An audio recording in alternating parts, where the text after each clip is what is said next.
Guten Abend an alle, dear friends, guests, colleagues, and dear members of the panel.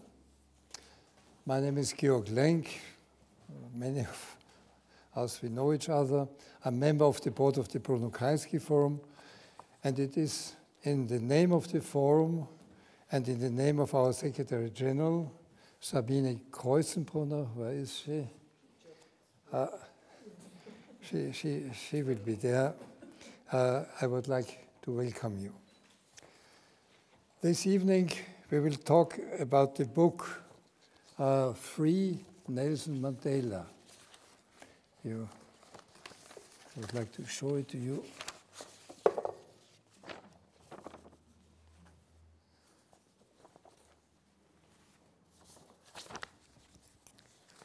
That treats the history of the Austrian anti-apartheid movement roughly in the years 1977 to 1993.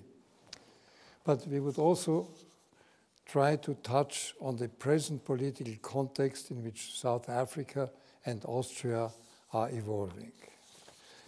Let me make a few general remarks about how we can approach this.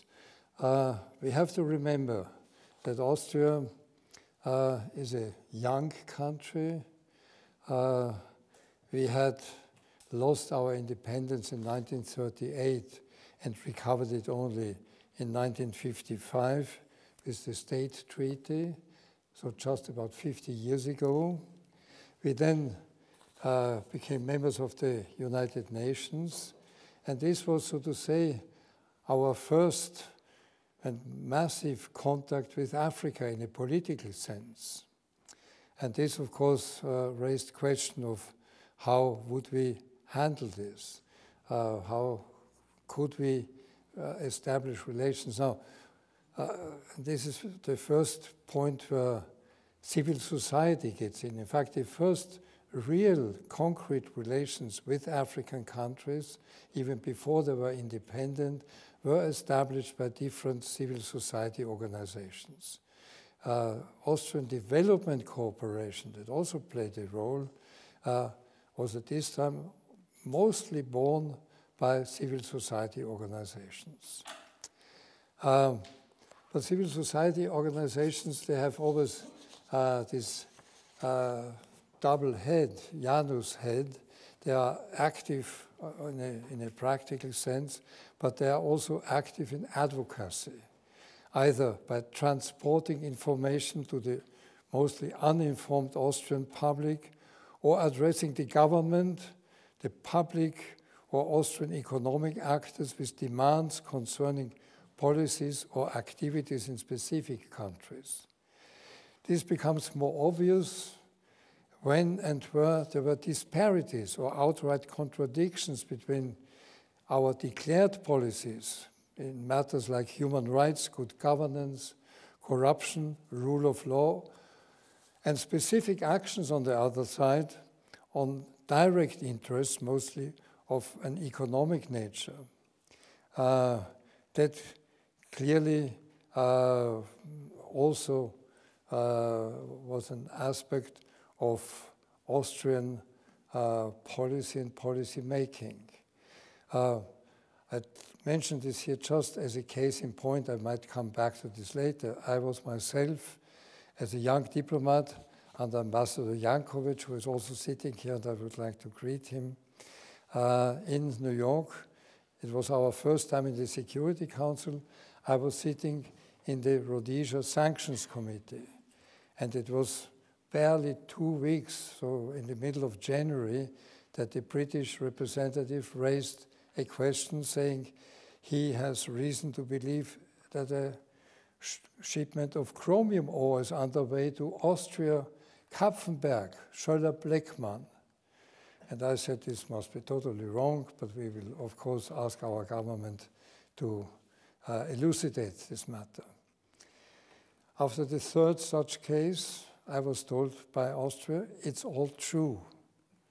And then we discovered that we had forgotten simply forgotten and perhaps in quotation marks that we should have passed a law in order to legally prohibit sanctions. So this was what I meant by a policy on the one side of principles and then being surprised that we could act against our own policies.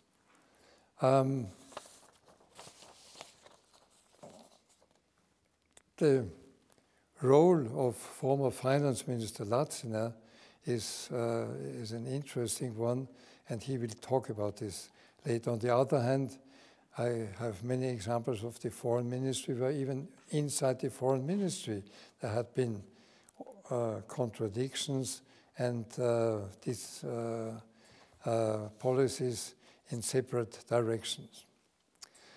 All of this will be first introduced by Walter Sauer and then handled by the panel. But there's another aspect that we would also like to treat if we have enough time.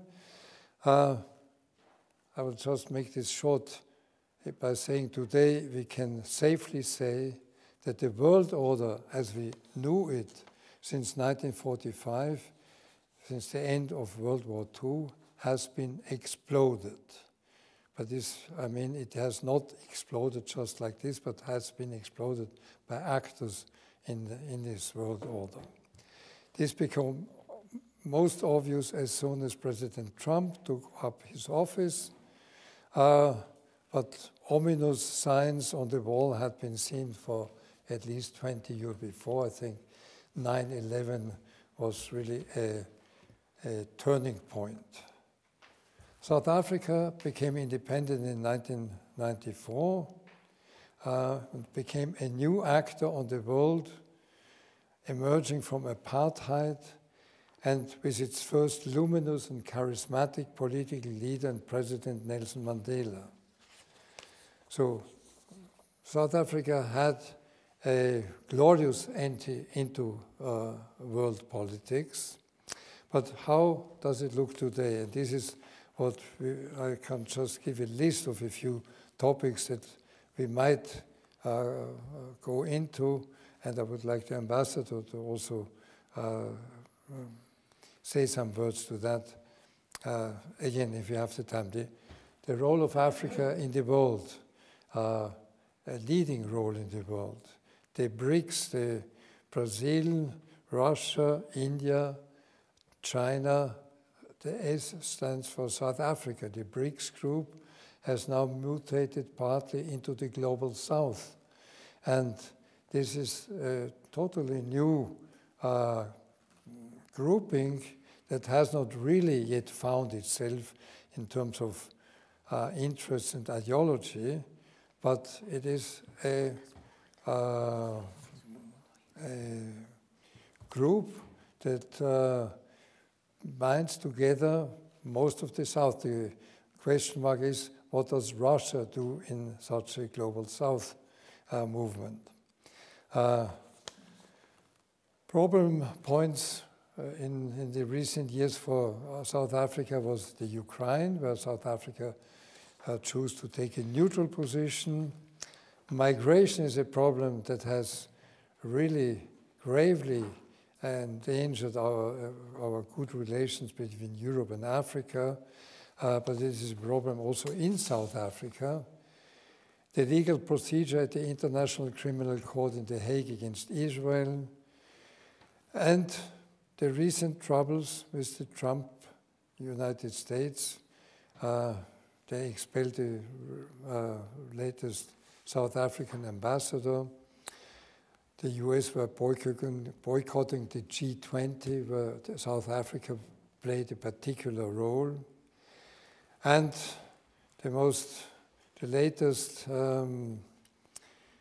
Trumpian idea is that the US declared itself ready to resettle South African white farmers because they had been, according to Trump, racially discriminated.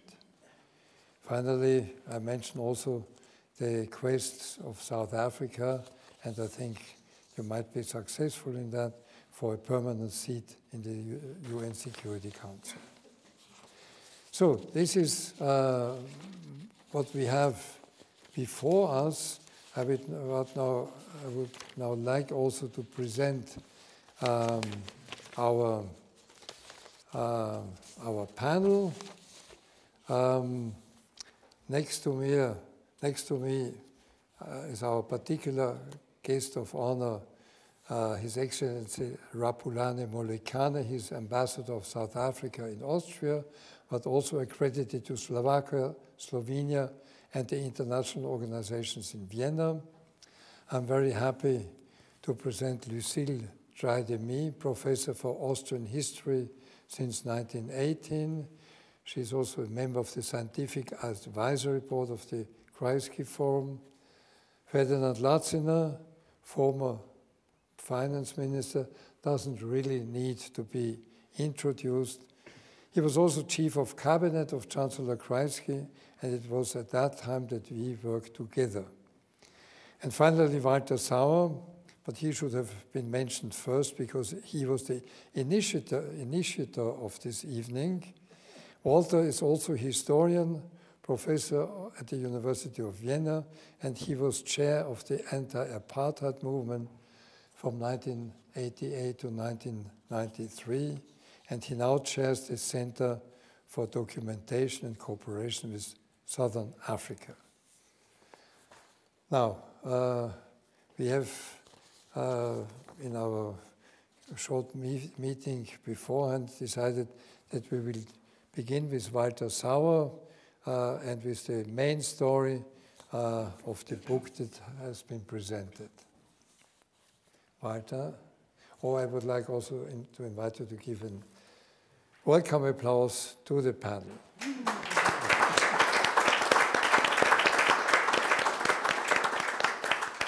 And perhaps I ask now, Sabine, I mentioned you, and I presented you without you being there. If you want to greet the audience briefly. We have a lot of speakers. Thank you. I'm sorry I had to take a phone call. So welcome to this evening, and as it probably has already been mentioned, thank you.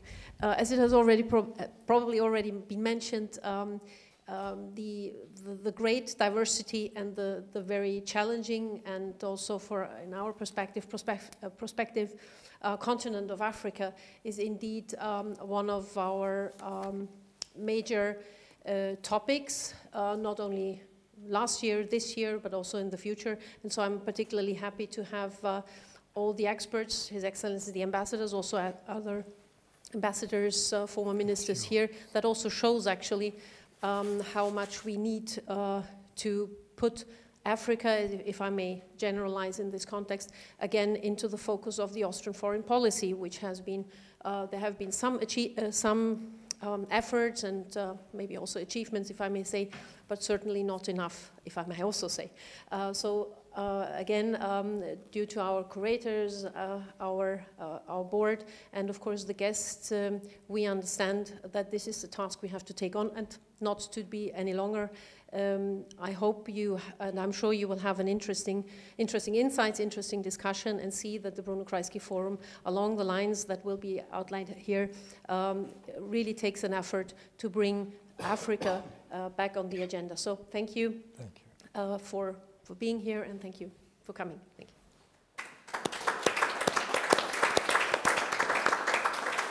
Walter. Thank you, Georg.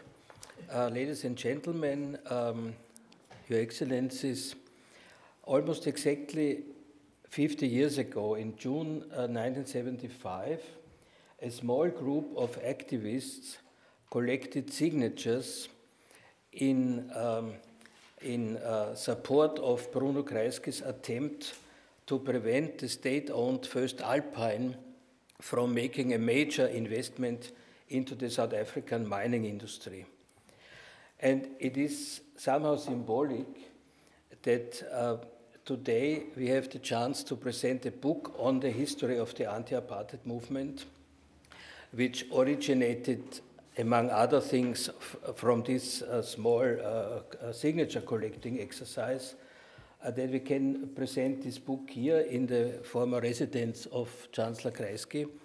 And I would like to thank the Bruno Kreisky Forum and particularly Ambassador Lenk for making this possible.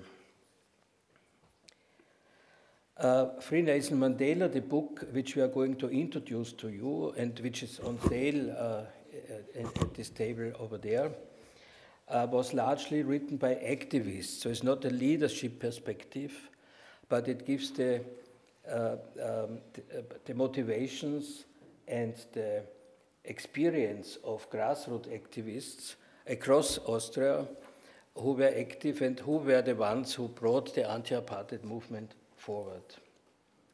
For those of you who are interested in graphic and art, the book can also be read as a sort of anthology of political poster design of the late 1970s and 1980s.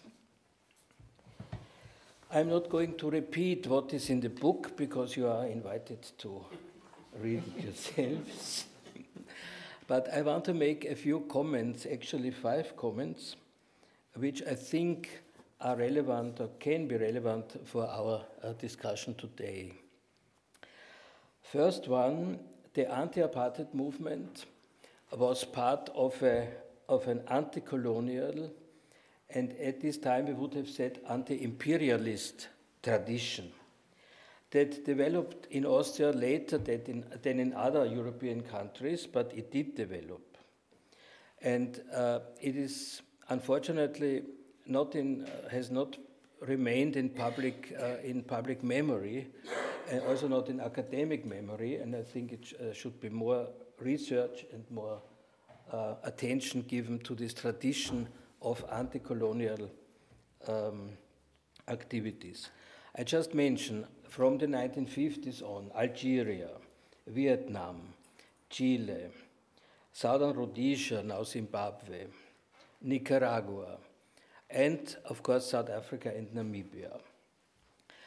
So if you look at all these campaigns, movements, they were different in terms of ideologies, of social composition and political embeddedness, but they had one thing in common, namely they put the struggles for liberation in the global south on the political agenda in Austria.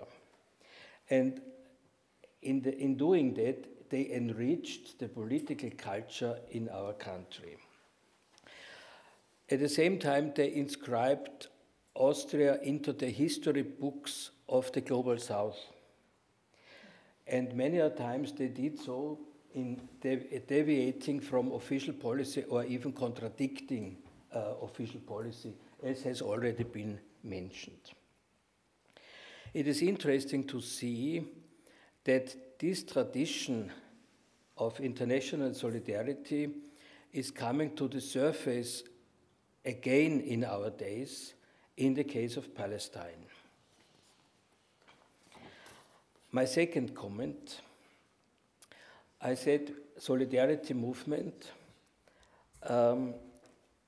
Solidarity in our understanding implied that it was the people in the global south who fought for their liberation, and not the Europeans to tell them what to do. So as solidarity campaigners, we had a subordinate role to play. We were supported, but we did not lead the liberation struggles. And I say that because it has become fashionable in the European Union and elsewhere to say that it is our values which should be implemented, and we will tell them how to behave and what good governance is. This is not solidarity. This is just a continuation of colonialism in another form. In the case of the anti-apartheid movement in Austria, the option was, you're thinking who is the partner, who should be supported, who is the main force of liberation. In the case of Austria, it was, from the beginning, it was clear that it was the African National Congress. And that was not, it was actually not an obvious decision, because as you know, the United Nations recognized two liberation movements, the ANC and the PSC. There were attempts by Black consciousness leaders in exile to even form a third liberation movement and a third liberation army. And there was attempts by the conservative side to have Inkatha as a so-called representative of the South African people. So in that discourse, it was not obvious to say, no, it is the ANC. We opted for the ANC because, not only because it was the oldest and apparently most representative organization, but also for its political credibility. And I want to be clear on that point. Not every one ANC person whom we met was credible and was impressive. But the programmatic vision of the ANC, masterminded by the young Nelson Mandela in the 50s, 1950s, that was credible. Namely, the vision of a non-racist South Africa as it was enshrined in the Freedom Charter of 1955. I quote, that South Africa belongs to all who live in it, black and white, and that no government can justly claim authority unless it is based on the will of all the people. This is a commitment to equality and not to reverse racism, but it is combined with redistribution of the economic resources of South Africa, including land reform. And I want to come back later to this point in the context of the present situation between South Africa and the United States. A third observation or comment, I was saying that solidarity movements enriched the political culture in Austria. At the same time, they benefited, at least the Austrian anti-apartheid movement benefited from the political climate in the 1980s, so that is the Kreisky years and post-Kreisky years, because there was still, I mean, compared to today, there was a strong current of active neutrality. There was anti-fascism, not just lip service. There was a strong orientation towards the United Nations. There was a greater accessibility of the political system that it is today. There was left-wing newspapers. And there were courageous civil servants who were committed to progress and human rights rather than their own career or to dubious chat groups. If you look at the development of the anti-apartheid movement, it was established in 1976, legally registered in 1977 by Adalbert Krims, who is amongst us. The beginning was not easy because, as Ambassador Lenk has already mentioned, there was a general lack of information. There was a strong pro-apartheid propaganda spread by the then South African embassy. They must have had huge budgets at the time to sponsor all these journalists and what have you. But there were also powerful lobbies in business and media, like the state-owned industry, the Metal Workers Union, other trade business companies, tourism, the hotel owners in Tyrol were a particular strong pro-apartheid lobby. And the position of the government was ambiguous. Now, if you go to the State Archive, the files up to a certain point in time are accessible already. And it is fascinating to see, because they had paper files at the time. I think it's not the case anymore. But you see in these paper files who advanced which position. So the bilateral section in the foreign ministry normally was more inclined to do what the South African wanted, whereas the multilateral, who had the United Nations, was fighting them and say, no, we have this international the debates. We cannot go too much into the direction the South Africans want. So the government was ambiguous. I must say, somebody who was of great help, particularly in this beginning, the first years of our activities, was Ambassador Jankovic. You were the ambassador in New York at the time. We had close contact that was motivating us.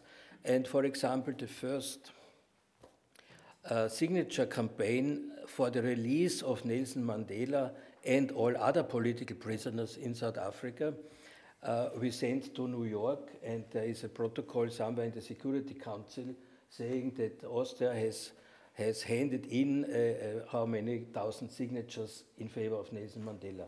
So thank you very much for this encouragement in these first years. From 1982, there was expansion because, not only, but largely because the Protestant women came and said, we have learned from Germany that we should boycott South African fruit. And that is what we as women, because normally the women are the ones to do the shopping, should not be the case, but as it was at the time. So they started this campaign, don't buy South African fruit, and that was a masterstroke, because it put the issue of how to relate to apartheid in South Africa into the most remote villages in Styria and Salzburg and wherever, because every family had to do the shopping, and so the decision had to be made in the supermarket: do I buy a South African product or products from other? So that was maybe not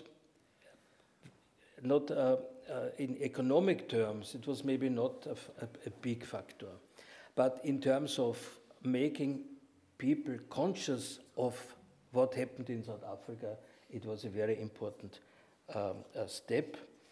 And you could see that the anti-apartheid movement, which was a small organization in the beginning in Vienna, now after a few years it spread out to the country, and also due to the fact that we could make use of the network of developmental organizations, particularly the Austrian Information Service for Development Policy. In effect, in 1983-4, when the crisis in South Africa escalated, so the elections to the so-called tricameral parliament was boycotted. The riots, township uprisings started. The army was sent into the townships in 1984. A partial state of emergency was declared in 1985. So now the media, the TV, everyone now jumped on South Africa.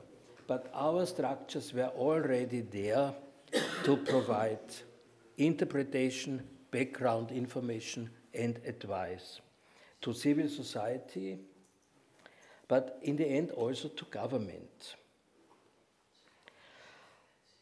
Major institutions entered into partnerships with the anti-apartheid movement, and I want to mention this because this was the high time for the gatekeepers.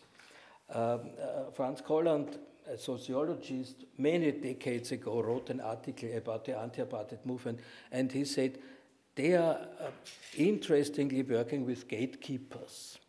So how can you approach the Catholic Church? Because Helmut Ornauer persuaded Bishop Florian Kundner, and then Kundner opened the doors towards the Catholic organizations. Karl-Heinz Nachtnebel did the same in the Austrian Trade Union Federation. Johanna Donald did the same for the Socialist Women's Organization. Ernst Nedved, Ernst Woller, and Michael Ludwig, when he was young, did the same for the Wiener Bildung of the Socialist Party at the time.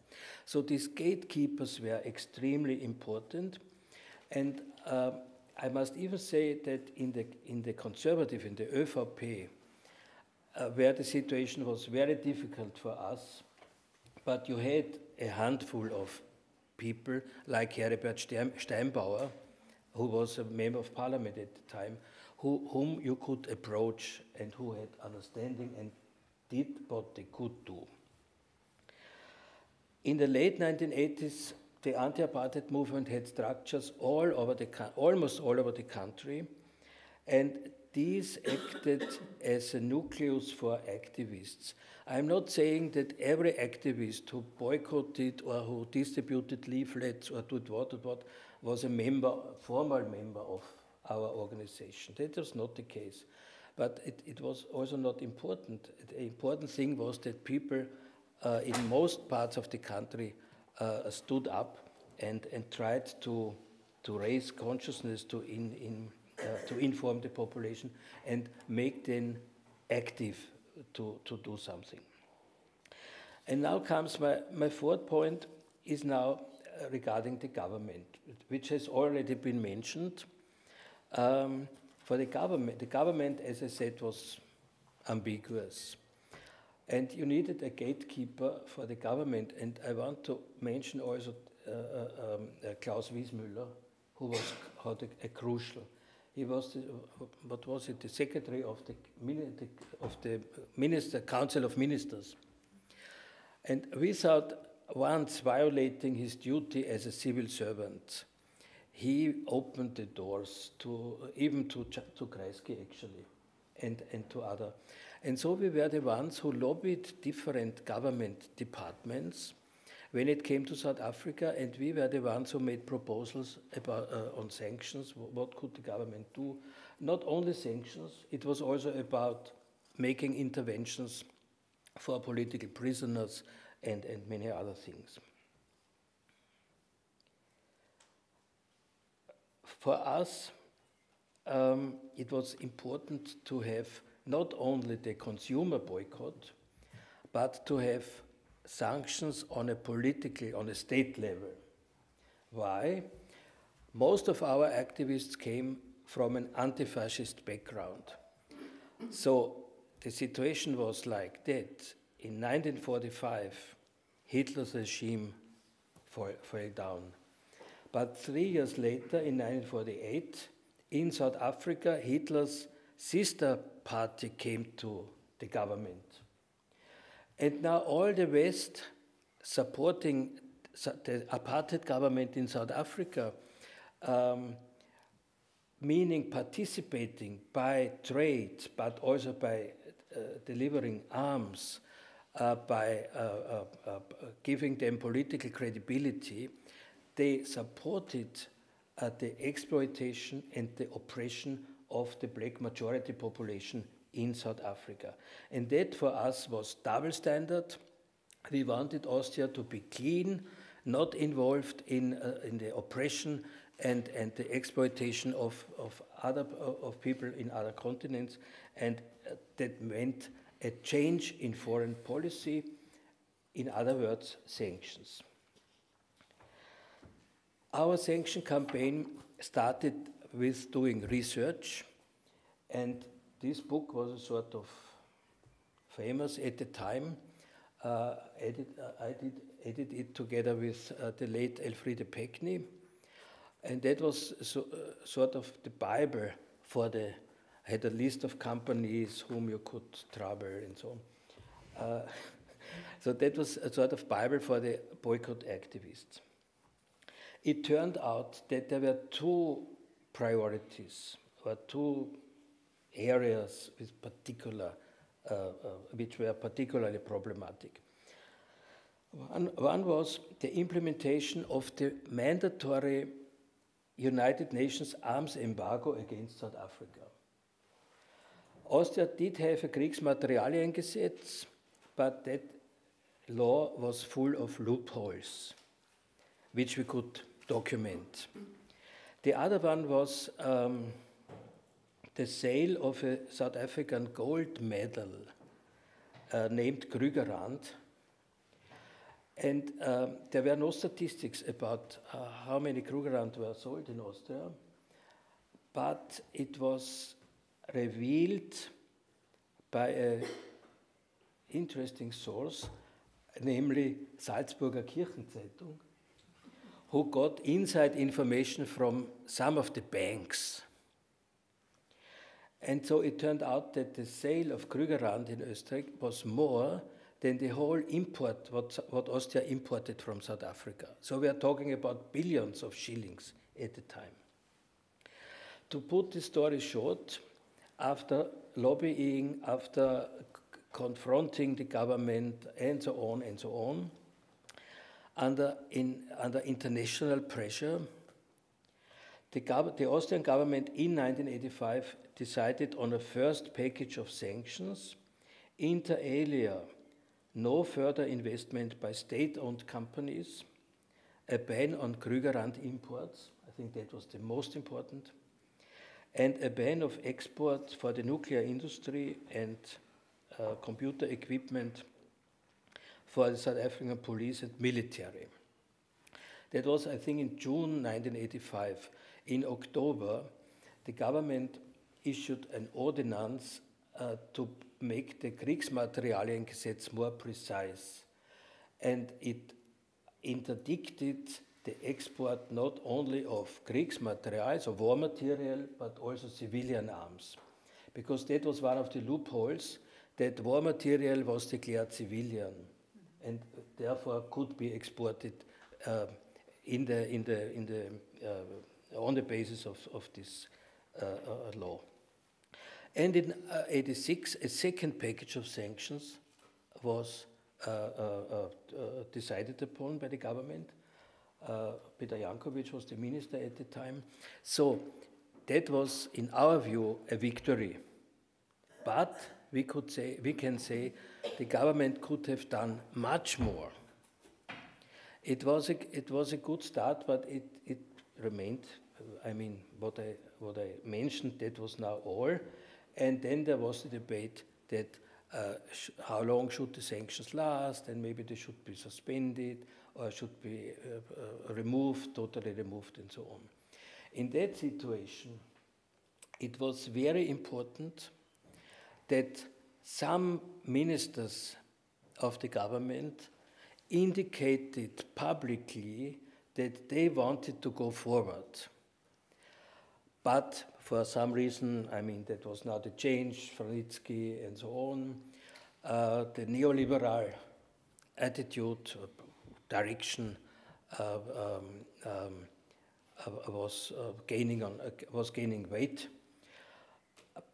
So it was not possible to have the sanctions regime even more tightened. But there were these ministers who said, no, if it was me to decide, we could go on. And one of those ministers was Ferdinand Lacina, and I want to thank you for that. I hope you will explain a little bit what the situation was. But you see, I mentioned a lot of names. These are these gatekeepers. These are the people in the system who somehow tried to support the movement, civil society movement. Finally, my fifth and last point relates to the present situation. In 1994, South Africa wrote history, the first elections on the basis of one person, one vote.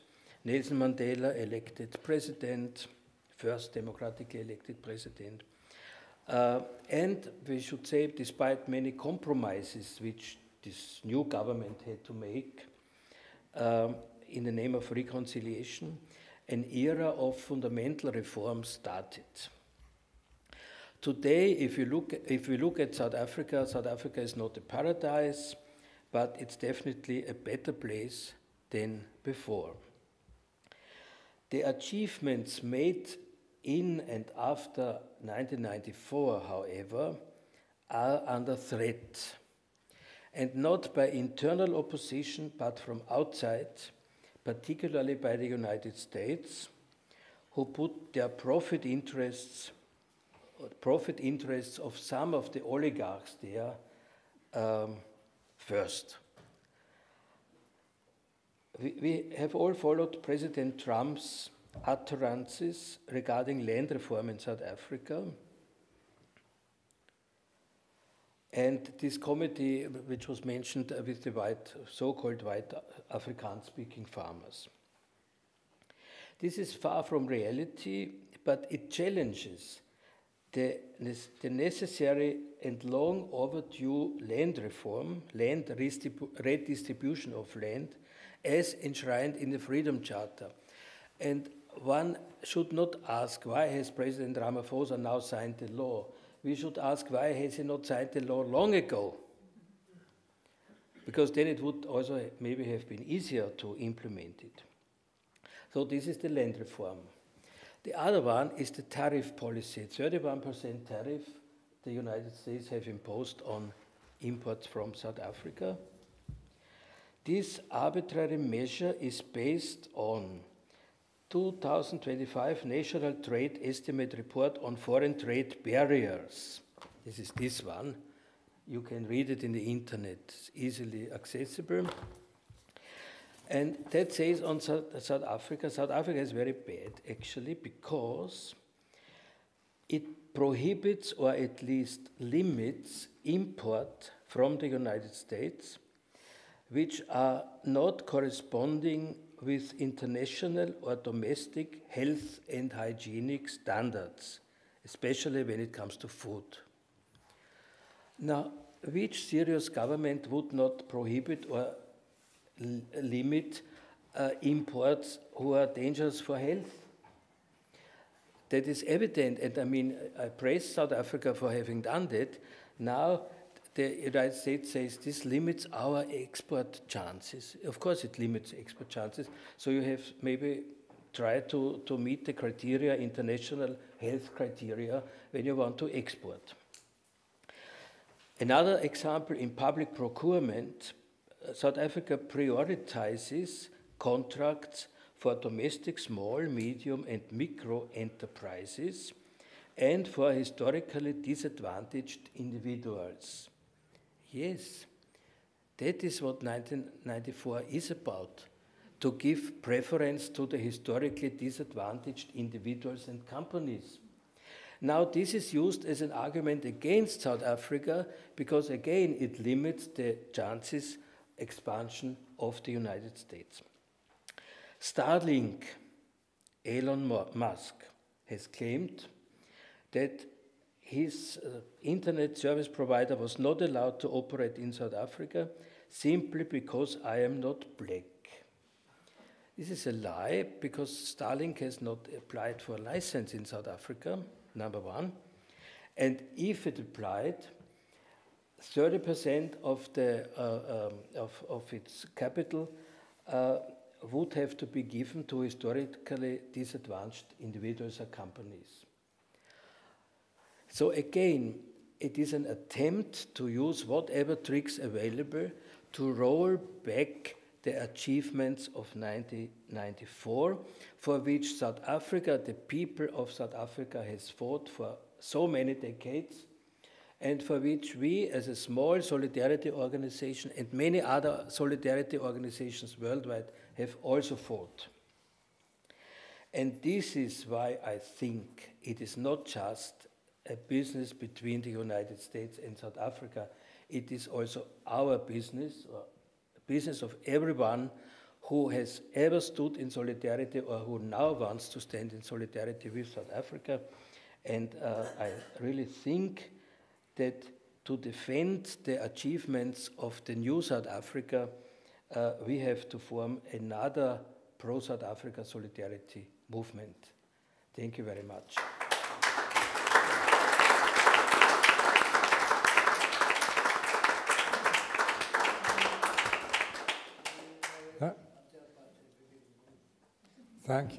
Thank you, Walter.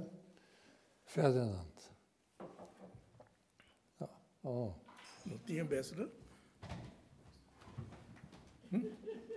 Okay. Well, I would start in 1963, which is some time before the foundation of the anti-apartheid movement.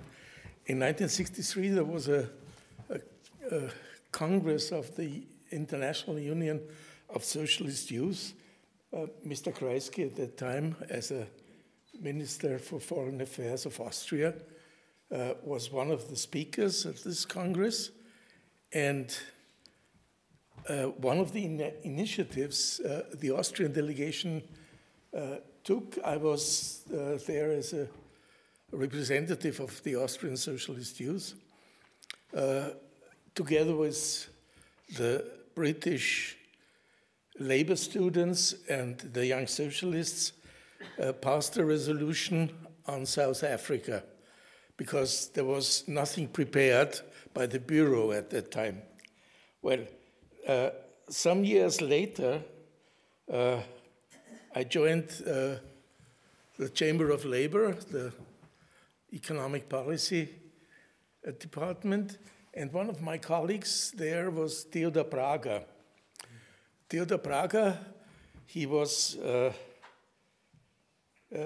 he came from, he was Viennese, and at that time he was a member of the Communist Party, which he left in '68 after the Prague Spring. And his brother, a photographer, Fred Prager, emigrated from the United Kingdom to South Africa. And he was a member of the opposition of the anti-apartheid movement in South Africa and was imprisoned. And I remember quite well, there was a private initiative trying to release Fred Prager. It took some months. I would say that the Austrian government, the Ministry of Foreign Affairs, was quite helpful in this respect. And he was released and he returned to Austria at that time. Well, what you mentioned was 20 years later. 20 years later, it was, well, more or less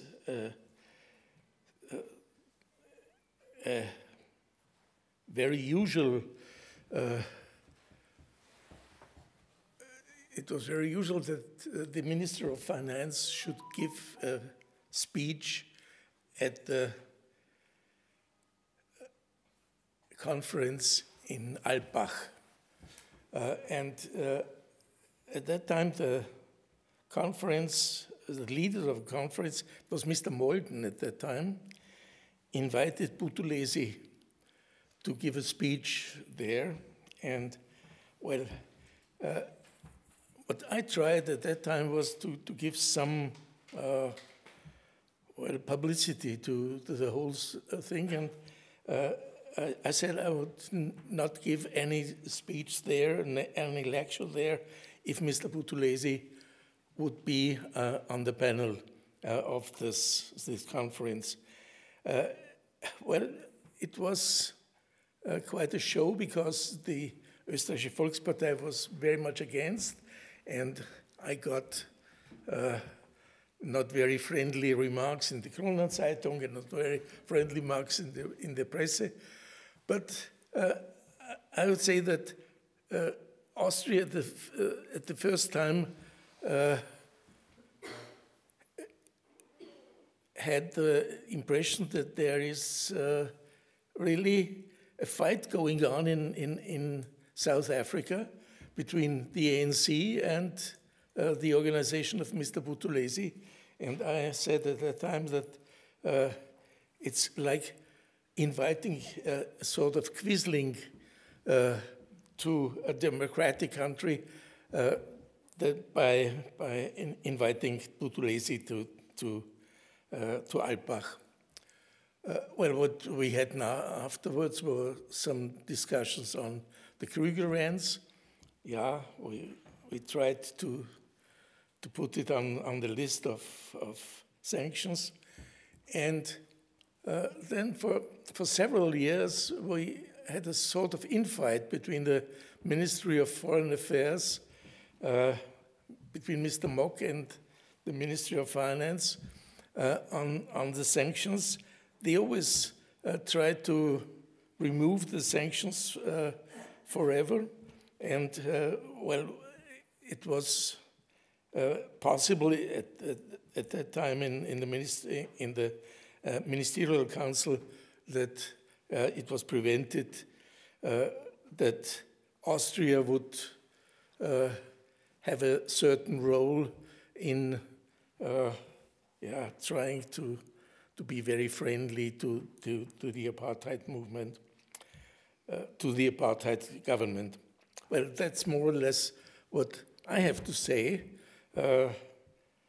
There was some opposition outside the anti-apartheid movement, especially the socialist youth organizations were very active at that time.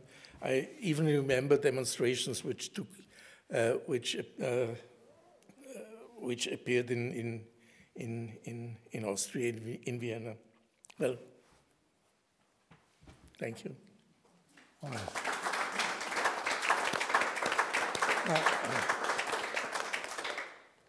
Thank you, Ferdinand. Mr. Ambassador, please. Thank you very much. Oh. Thank you very much, Program Director. Thank you very much to the attendees of this important discussion. It's a great pleasure for me to be here and to take part in the discussions. Firstly, I'm just an ordinary South African from Soweto, one of the biggest townships in South Africa, or rather the main township in South Africa.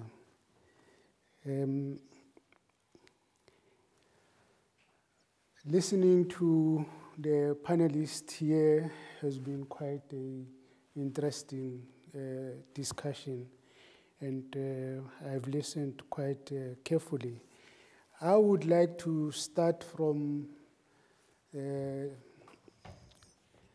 time when the African National Congress, as the leading political formation in South Africa, was banned. I will not go far back to when the colonizers came to South Africa in 1652. It will take a whole day to start discussing that, but colonialism in South Africa, well, there is a debate as to actually when were we invaded.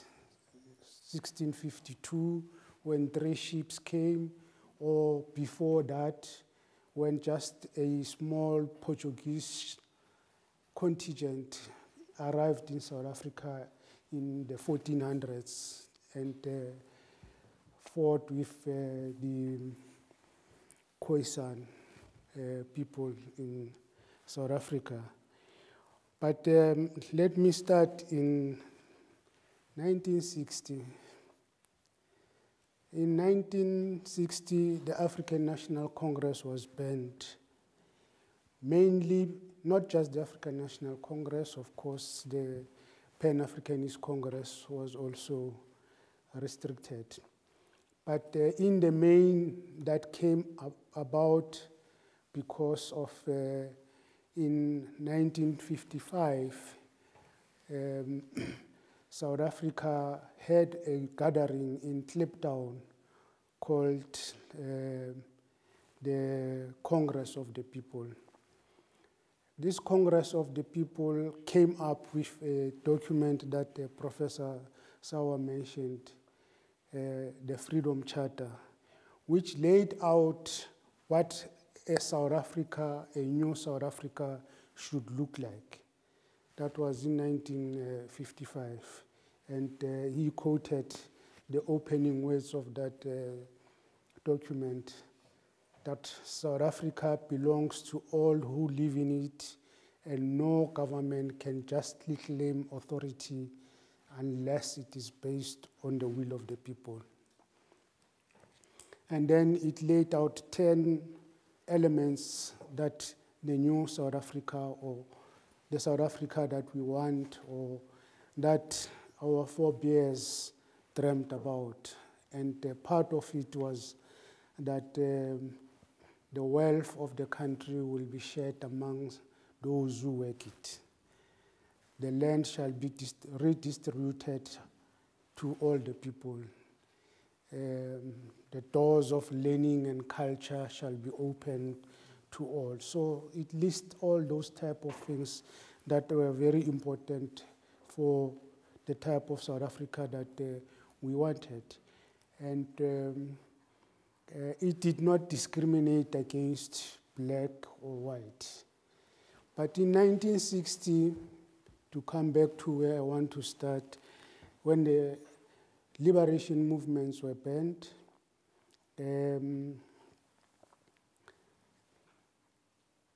they took a decision not to surrender and accept the banning. Rather, the ANC in particular decided to go underground. And they then decided that Oliver Tambo should then leave the country and re-establish the organization in exile, the so-called external mission of the African National Congress. So when Oliver Tambo left the country, the others remained in the country to continue with the work. But it was not an easy thing, because almost all of Southern Africa at the time was still under colonialism. Namibia was our colony, apartheid, South Africa's colony. Zimbabwe was still a British colony.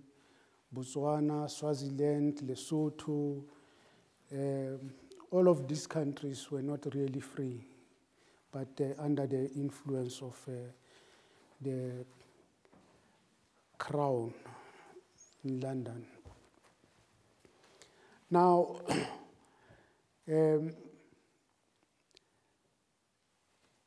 as time went on, whilst Oliver Tambo was trying to rebuild the movement outside of South Africa, then the ANC decided to establish, or rather to come up with a strategy and tactics. And they called that strategy and tactics and the way in which they would fight and pursue the struggle against apartheid, the 4 pillars.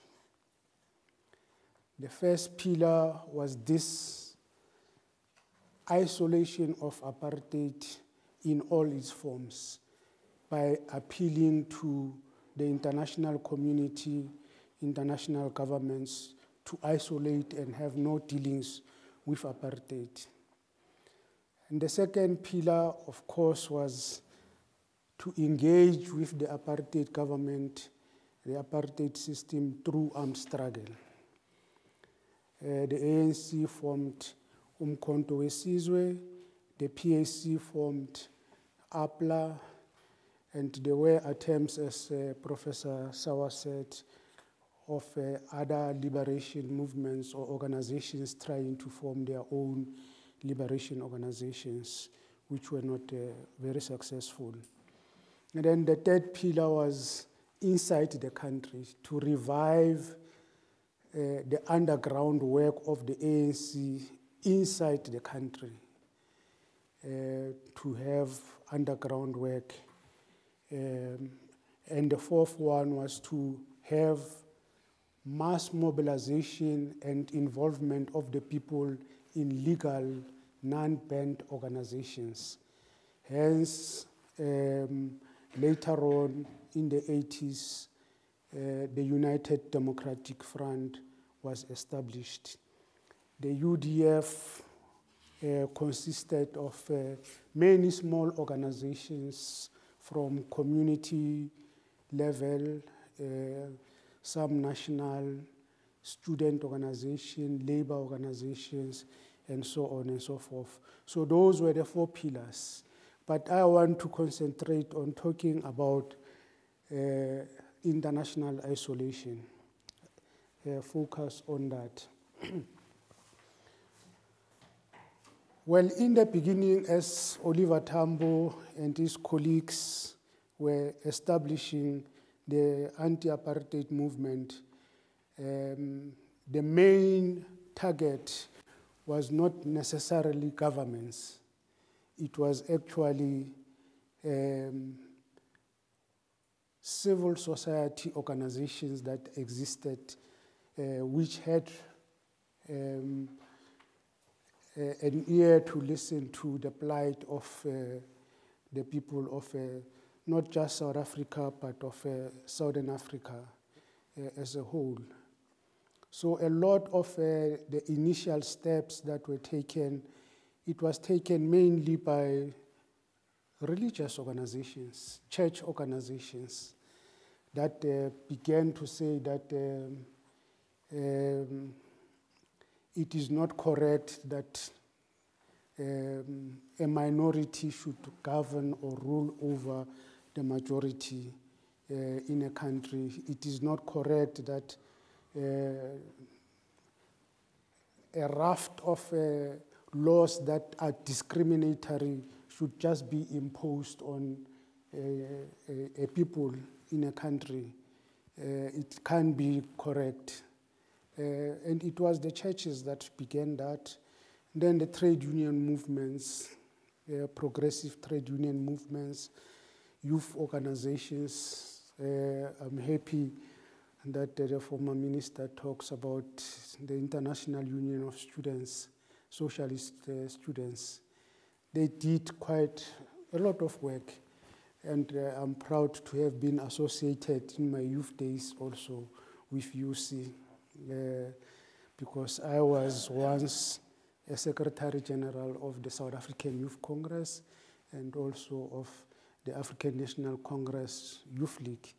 And we were members, associate members of UC. So, and as part of my work then, I traveled via Austria to the former Czechoslovakia to a youth festival. Well, it was not a youth festival, just music, but also of ideas to debate and so on. So it was quite an important thing for us to do. So the anti-apartheid struggle and the anti-apartheid movement consisted in the main of the people, and it was organizations outside of governments that pressurized their own governments to implement the calls that were being made by the African National Congress as the lead organization in the struggle against apartheid. And a number of governments began to see reason and sympathize with South Africa.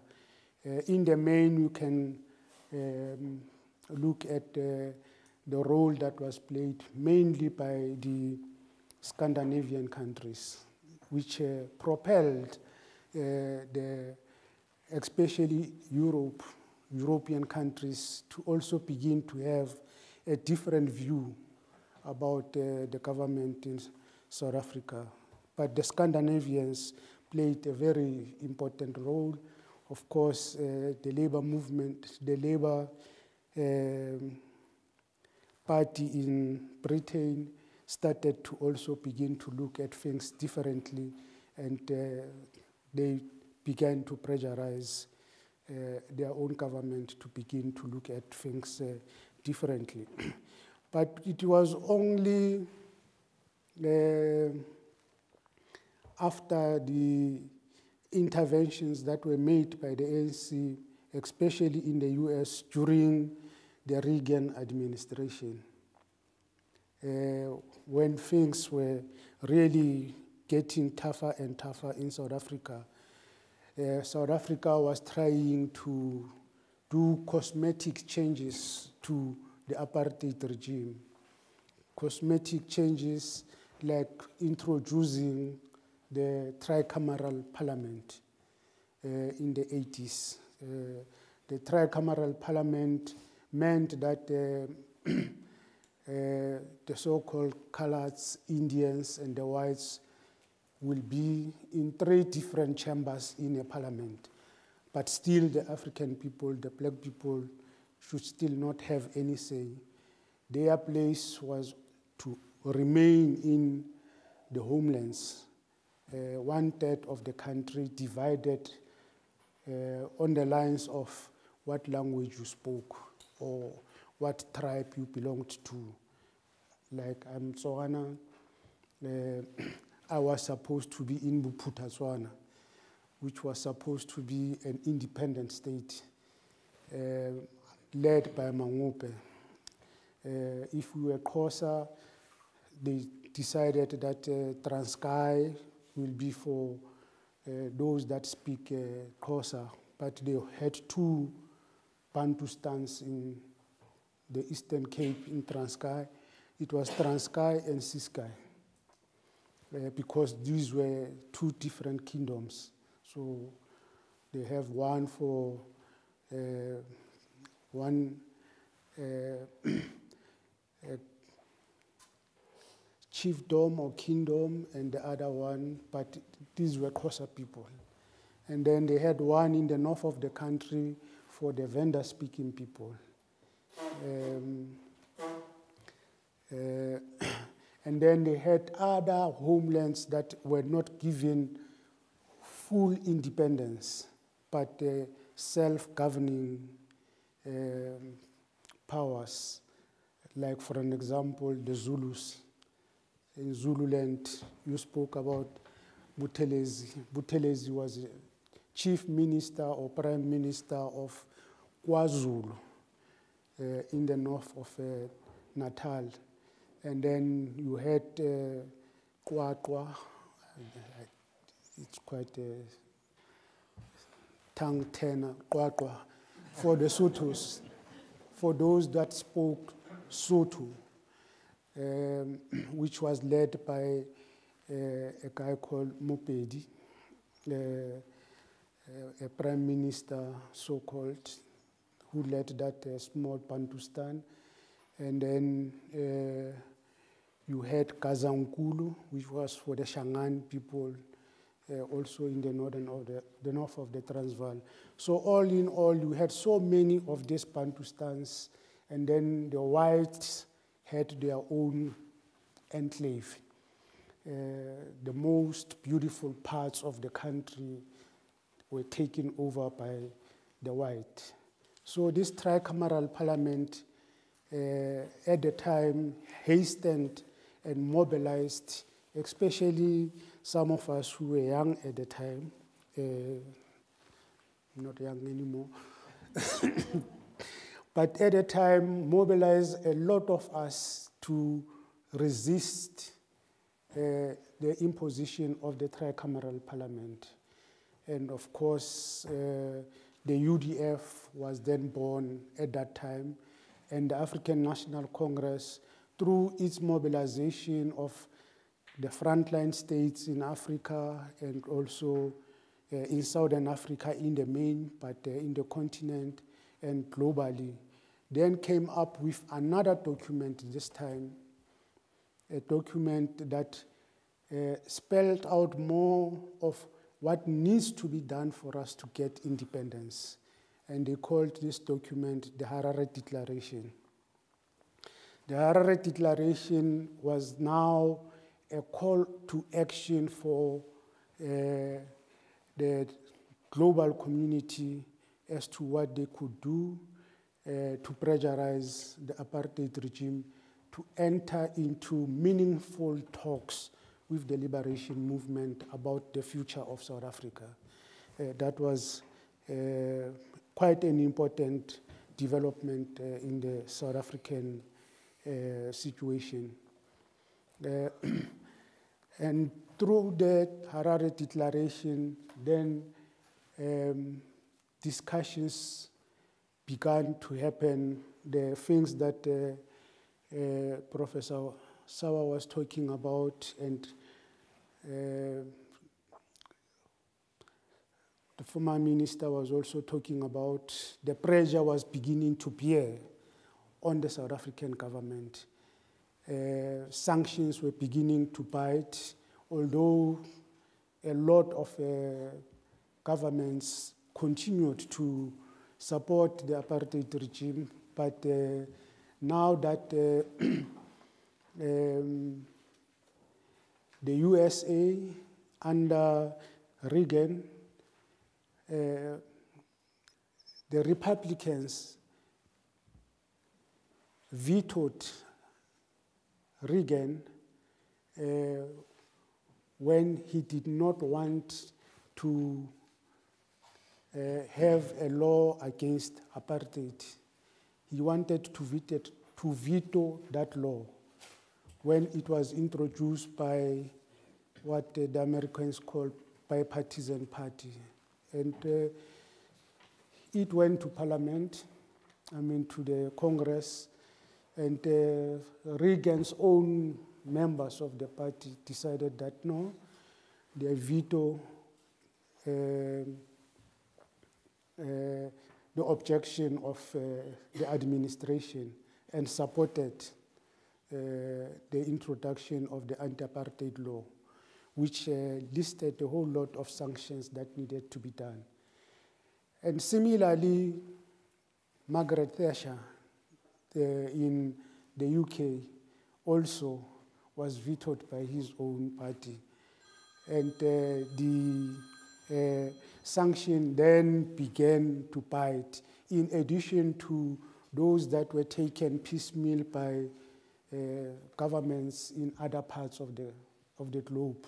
Small as it was, it meant quite a lot in terms of hitting very hard on the apartheid regime. And they began to see that the future is only in negotiations.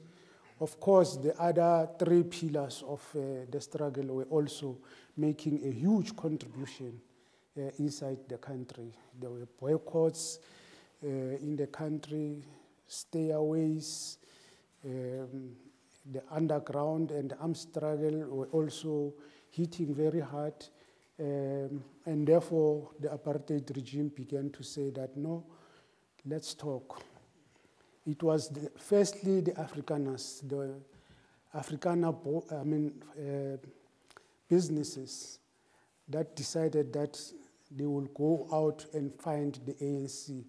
They started talks about talks, negotiations in secret in Switzerland, Geneva, and in Harare, and in other parts of the country.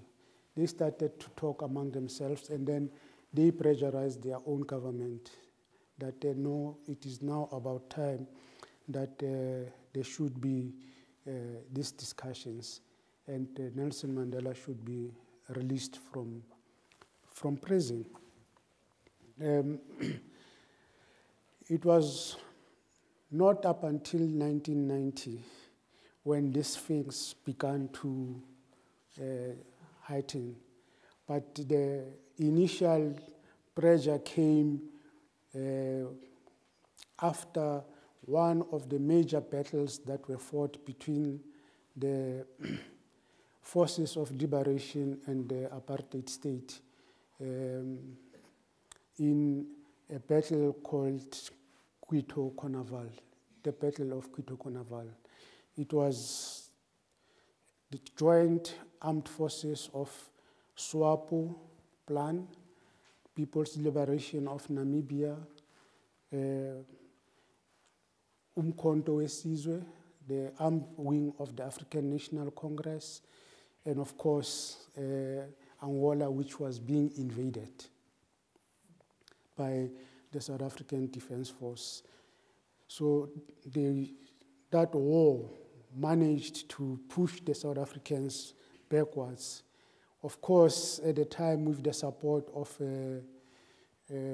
Cuba, the Cuban forces came to Southern Africa and supported these three forces to wage the invasion of Angola.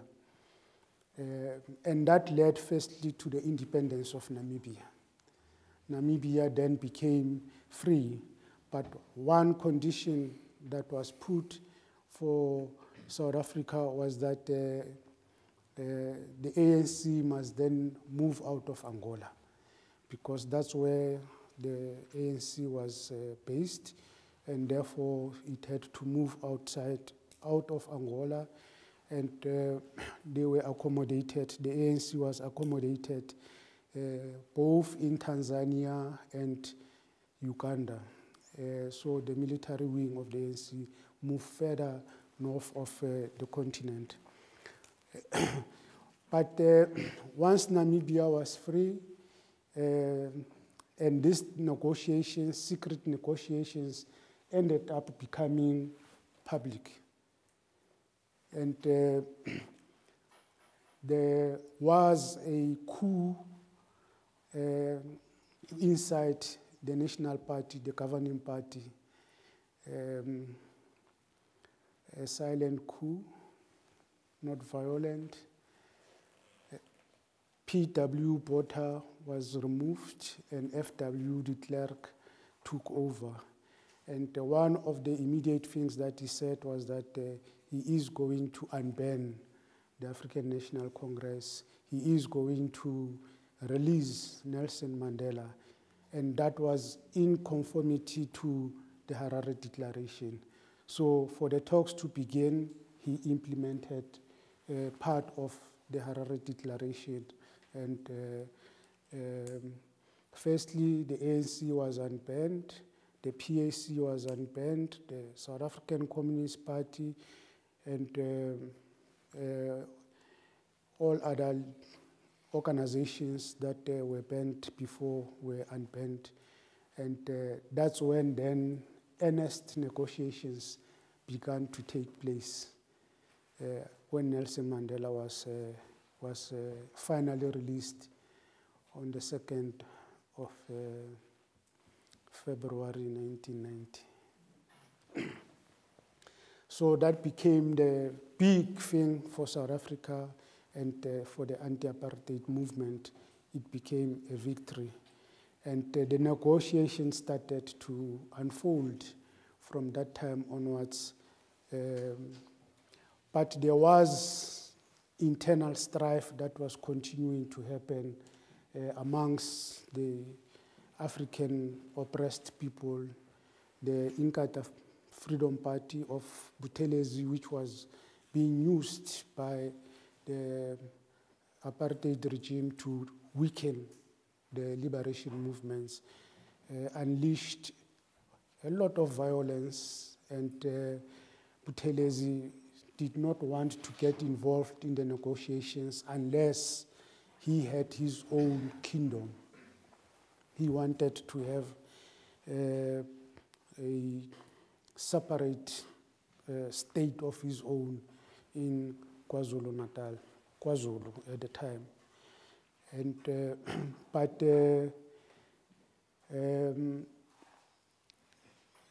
it was not until one of the key leaders of the ANC was murdered by a Polish immigrant, Janusz Walus, shot and killed Chris Hani. And the African National Congress decided then that for any talks to continue, for any meaningful progress to be made, the South African government must give us a date give the liberation movement a date as to when are we going to have the elections in South Africa. And then the only thing that needed to be discussed was the modalities of how these elections are going to be held.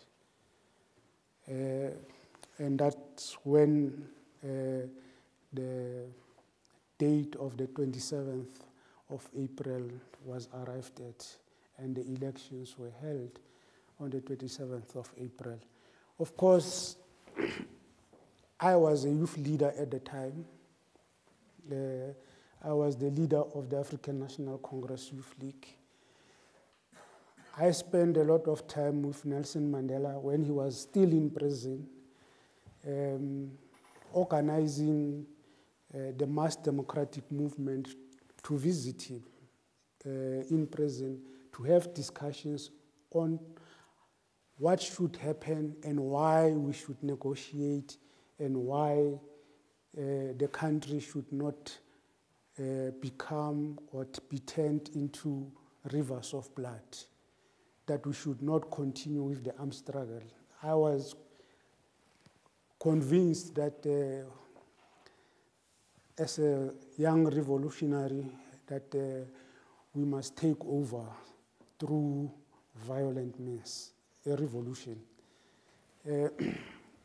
But Nelson Mandela sat us down in his prison cell in Victor Verster prison and took us through the entire reasoning as to why we should actually accept a negotiated settlement and why we should not continue to engage in armed struggle. And it became our task as the ANC Youth League to then convince our members, who were also very revolutionary, who wanted an arms takeover of the country. It wasn't an easy thing for us to do, but we went throughout the country and convinced young people that these old men know what they are talking about. They have been in this for a very long time. Let us agree to the negotiated settlement. And we took that route, and finally the negotiations happened. 1994 came, and we said 1994, whilst it is opening up opportunities for us, it is just a breakthrough. It is something that is necessary and a build-up towards the full implementation of the Freedom Charter. But in implementing the Freedom Charter, we should be careful not to antagonize the whites, the white people of South Africa. We should have what Nelson Mandela and what South Africa called reconciliation instead of revenge. So we decided that let the country reconcile, let the country come together and rebuild as one country, one people, and develop a new nation together. But what is happening now, today, the hand that was held out to the Afrikaner community in South Africa for reconciliation, I don't want to be rude as a diplomat, but it is being spitted on. instead of embracing, there are those that are unfortunately being supported by outside forces outside of the country, and given the courage to speak on this, are doing that. There is no recrimination, there is no revenge in South Africa. The pace of change that we thought will be fast-tracked is moving very, very slowly. Of course, we are not an island. We are a country that is connected to the rest of the world. And therefore, whatever happens in the globe also affects how quick and how fast we can move in implementing the dream of the Freedom Charter. And our leadership has been very careful that we should move gradually to try and implement all the clauses of the Freedom Charter. Global events have affected how quick we can be able to implement these changes and create a better world, a better country for all the people of South Africa. There's been very gradual steps that we have been taking, and these have not been seen by many as making progress quicker than we could. Of course, we are members of the G20, the group of 20 developing or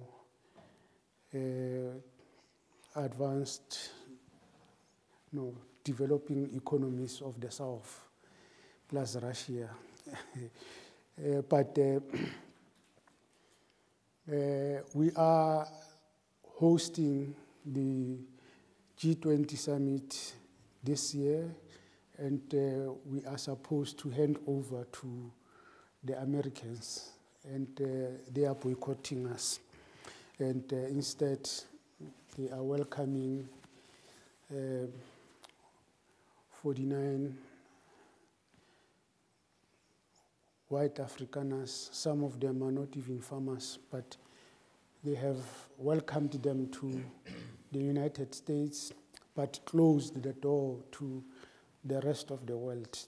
But these 49 South Africans out of almost 9 million white South Africans that are in the country, who don't believe that they are being targeted as a group, they are being persecuted. There's nothing like that happening in South Africa. So we're looking for something tomorrow. Our president is in Washington, and there are talks tomorrow with the president of the US. We don't know what will come out of those talks, but for us as a country, we're looking at continuing the economic relations that we have with the USA. And this sideshow of Afrikaners is really a sideshow. It's not really the main target of what we want to do in South Africa. I mean, with the USA, we would like to strengthen the good relations that we have, especially with the former anti-apartheid movement in the US, but also with former politicians and those who are still in the Congress, who can be able to assist us to normalize the relations with the USA. Of course, we are members of the BRICS. South Africa also have very good relations with the European Union. We just had a summit. We are the only country in the continent, in Africa, that has got a bilateral relations with the EU. We had a meeting quite recently in Cape Town between the EU Commission and South Africa to look at how we restart our relations and how we intensify the relations after a long period just before COVID and after COVID. And there will be now a summit between Africa as a continent and the EU in Brussels sometimes next month. So we are strengthening those relations between Europe and South Africa and Europe and Africa. And we think that these are good times for us to continue with those relations, because the US, the effects of what the US administration is doing also affects Europe. And therefore, we need to work together to find a way in which we can be able to withstand bullying by the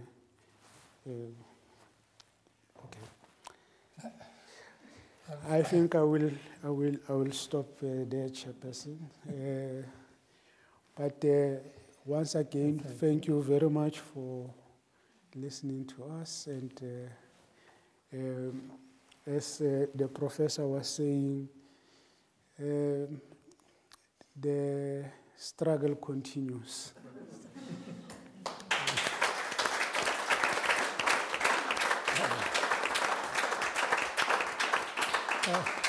Thank you, Ambassador. This was slightly longer than we had expected. We will have to perhaps change our program. First, I would say we should continue the discussion in a similar context, but at another time.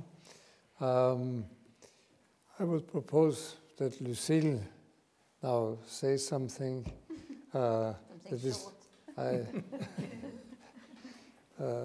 We will perhaps return to some of the other points.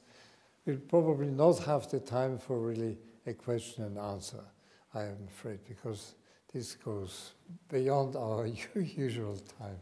But I think, it was an absolutely fantastic intervention that you made. And I noted, I didn't know how much you were yourself implicated in this in the struggle for independence. Lucile. Yes, thank you. Thank you. I'm very, very happy to be part of this panel. And I will let aside a few aspects that I wanted to make, and I will perhaps just come back to a few aspects that you raised and that came a few times already.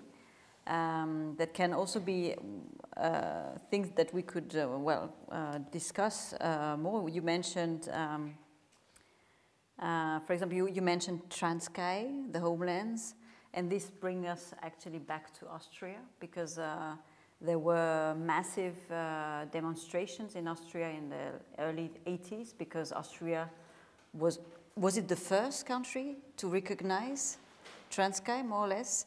There was even a bureau, sort of a consulate-like representation of Transkei in Vienna, installed in Vienna. And so in the archives you find these letters by socialists demonstrating and saying, writing to Bruno Kreisky and saying, how is it just possible that now in Austria, with a socialist government, we have one of the first countries in the world officially recognizing a homeland like Transkei? How is that possible? And I think we could continue with this. How was this possible in the discussion? How was this possible to, in this period in a socialist government, to have these sanctions not be made, or these loopholes, or these tricks and measures taken discreetly by the first to continue doing what it was doing. These are interesting aspects, but this is one aspect I wanted to mention, Transkei. The other aspect that came a few times was the importance of youth organizations. And to me, this is one striking point, and it was very fascinating to hear that you were part of UC. And because if I may just come back a bit earlier in the history, you mentioned your role as in the representative of the youth organization in the 60s. If we consider how Austria reacted to decolonization in the 60s, it's very interesting to see what role youth organization played. They were like sort of the avant-garde, the one that were really active, while the older generation would rather let them act. Yes, you see it for Algeria, for instance, and you see it for all other solidarity movements afterwards. So this morning we visited Walter Sauer with students, colleagues from my class, and one of the colleagues here, and asked about the importance of this youth organization and students organization and what it teaches for today. And I think it's one aspect that we have to keep in mind, that for this struggle, these youth organizations were so of decisive importance. I think this topic is very interesting because it is at the crossroads of different topics and actors that are still very much underexplored in the contemporary history research. It is on the one hand the history of the role of this small, neutral, non-hegemonic state, Austria, in this global Cold War and decolonization. It was mentioned already, so Austria supported the demands by the G77, new international economic order. And you mentioned the Scandinavian. It's, from what I see in the archives, it's also a very important point. Austria became one of the member of the so-called like-minded group, where the Scandinavians played a central role, Ireland too. And these countries were mainly social democratic, and so they took up these demands for a new international economic order by the G77. But on the other hand, all these Scandinavians too, all these countries were also doing this because in relation of very pragmatic economic interest and priorities in terms of import and export and investment, because of their goal of having full employment. So you have these aspects that are a bit contradictory between being the will to be internationalist and internationalist solidarity, but on the other hand, the big lobby and the importance of reaching full employment and bringing economic prosperity within a social democratic agenda in the countries themselves. So this is one of the reasons why we have this ambiguous relation to South Africa. I have some document here from 1971. Just to have you hear one of these quotes, UN Committee Against Apartheid, looking at Austria, and saying, because we were talking about gatekeeper, we can think of gatekeeper also this way. The UN Committee Against Apartheid wrote in 1974, through Austria's membership in the European Free Trade Association and the European Coal and Steel Community, South Africa will be ensured entry for its steel industry into the European market. So to say, Austria was the gatekeeper for South Africa to enter the European market. So, and this was already observed very clearly, 1974. And then another quote, which is quite telling: by collaborating with the South African regime in the building of a plant that was planned by the first, the Austrian corporation will not only help strengthen the South African economy, it will also directly participate in the country's apartheid system. So the criticism was very clearly stated back then too. So this is an aspect that is still underexplored, and this book is a brilliant contribution to it. And I want also to say that the history of the anti-apartheid movement is also of crucial importance to cast a new view on the Kreisky era and on this political and social history of the Second Republic. We still don't know a lot about political history of Austria, despite the established political parties for the 70s and 80s and 90s. And here we realize that civil society organizations, youth organizations, student organizations, NGOs, and the question of their relation to the established left-wing parties are very central. And this is one aspect that where this book brings also new insights and new roads for more research, I would say. Again, one more aspect that I will finish with these ambiguities. For me, it was, as I started looking at Austria and their relation to in this North-South dialogue, the question for me was, how did it start? Where did this anti-colonial thinking arrive in Austria? And because we always stress how important Kreisky was in this North-South dialogue on eye level, etc. But it's interesting to see that the Social Democratic Party had a long way to go until it took up this anti-colonial and anti-imperialist agenda.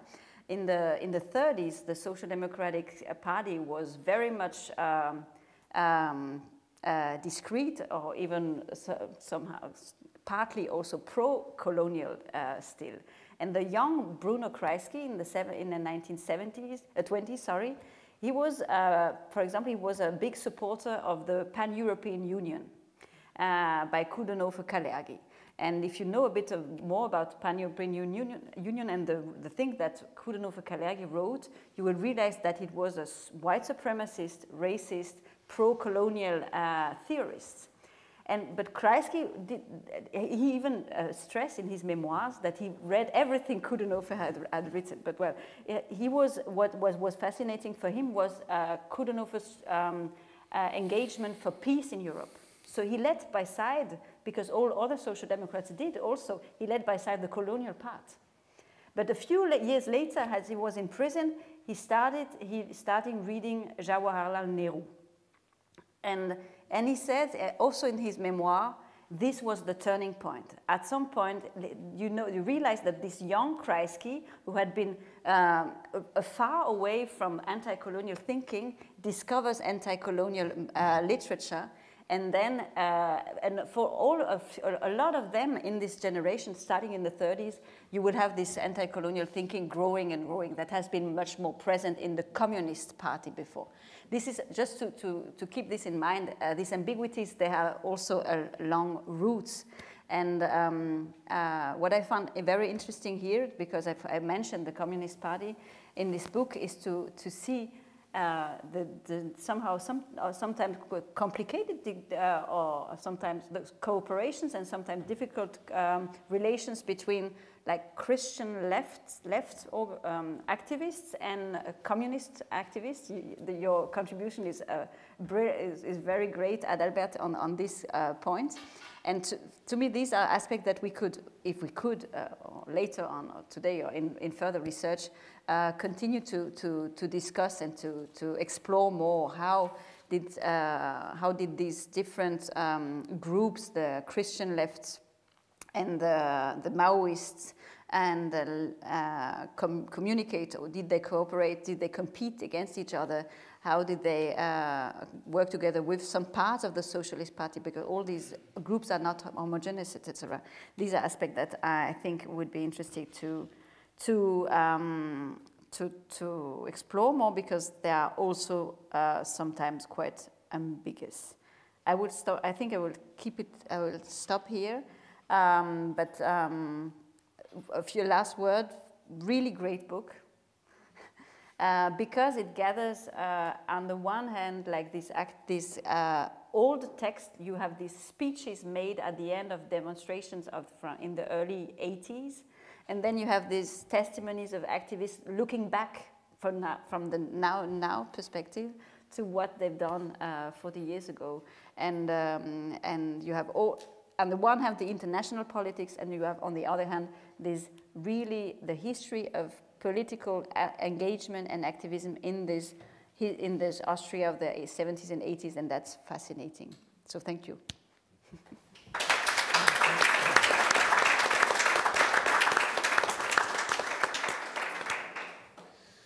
So thank you all.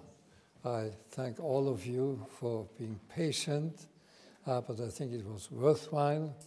The only thing I can now say is I promise that we will carry on with some of these topics, the examination of Austrian foreign policy and its ramifications and contradictions inside.